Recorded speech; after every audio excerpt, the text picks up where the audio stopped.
Princess has got a fabulous history. Maintaining the heritage of the brand is absolutely vital. But that doesn't mean that you can't be brave.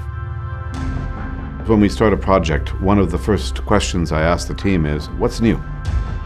What is going to be the thing about this that people are going to say, gosh, nobody's ever thought of that?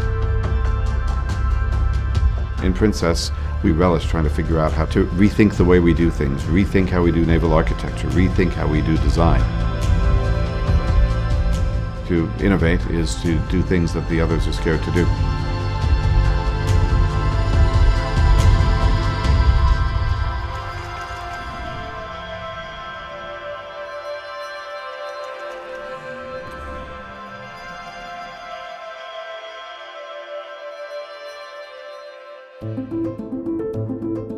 It's always exciting starting any new project. The original scribbles on a bit of paper where we could do this on this deck, and then this on this deck, and then this on this deck. It just kind of seemed to go on forever. The main challenge of this boat really is its proportion. So 95 feet long, to be able to get the main saloon and a huge flybridge with an air-conditioned sky lounge encased on top is actually quite a challenging proportion to work with. So from quite an early stage we realised it was a chance to do a completely new layout that we hadn't looked at before. So I think that got everyone hooked, and got everyone thinking about, well, actually, is this possible? It's incredibly exciting, the feeling of creative freedom you get when it is a completely clean sheet of paper. The sheer scale of the design challenge, and we didn't want to be restricted at all in what kind of layouts we were looking at. We wanted it to be very airy, very light inside, have a good flow between indoor and outdoor. To do that, we wanted to include unprecedented amount of glass. So there was a lot of negotiation there between Gerard and myself and the structural engineering department as well.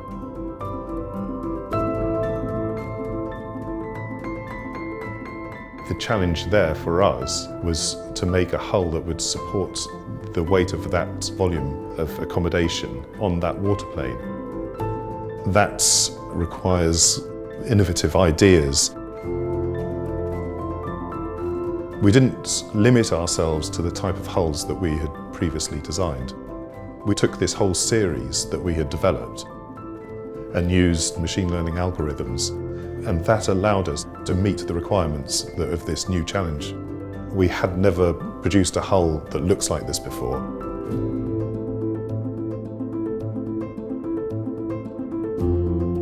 The challenging proportions of the boat meant that we had to really think again when we started to pen the first profiles. It needed to be something completely different. And we work really, there's a sort of design triangle that's going on here, both with ourselves. We've got Olesinski, and we've recently introduced Pininfarina into that mix. When we started designing, it was like something that we never seen before. So we spent a lot of time sketching, designing, studying new shapes. And the core element was this ribbon of the flybridge that was connecting the flybridge with the hardtop. And this was giving a nice dynamic shape to the boat, something new, something that was never seen before.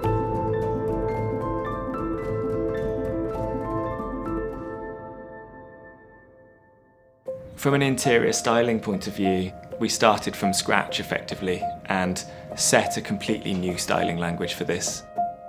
Because of the specific proportions of this craft, it just meant that there was so much more flexibility for how far it could go. So I can remember being in review sessions and you have 30 different designs on the wall of how that could look.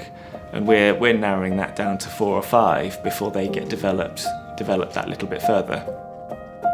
What we tried to do was wrap the furniture into the exterior geometry of the boat to create a sort of a fluid movement of how you would transition through these areas.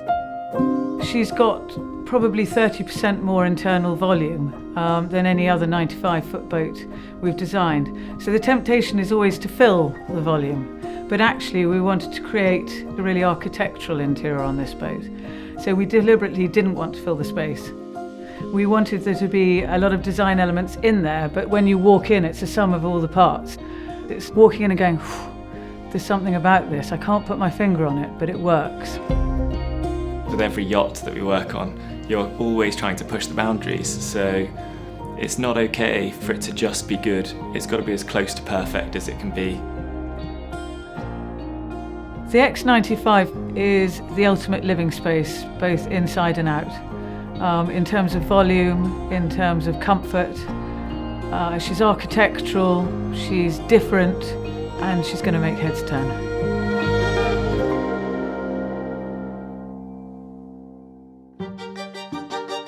The X95 for me is a boat that's very different from anything we've ever developed before. The most exciting thing of all is to build the thing. You never grow tired of seeing that first hull arrive in a production facility, and actually you can stand inside the thing that was on paper 3 months ago.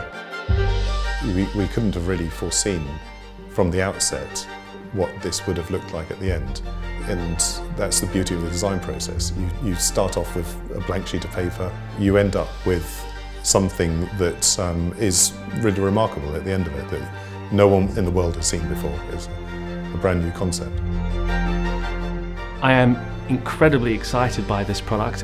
If you walk through that build, you feel like you regressed to being a child in a candy store. It's so exciting to see it coming together, all of the little details, and as they come together you just realise that this is going to be one of the most potent offerings that we've brought to market in our 54-year history. So it's very exciting.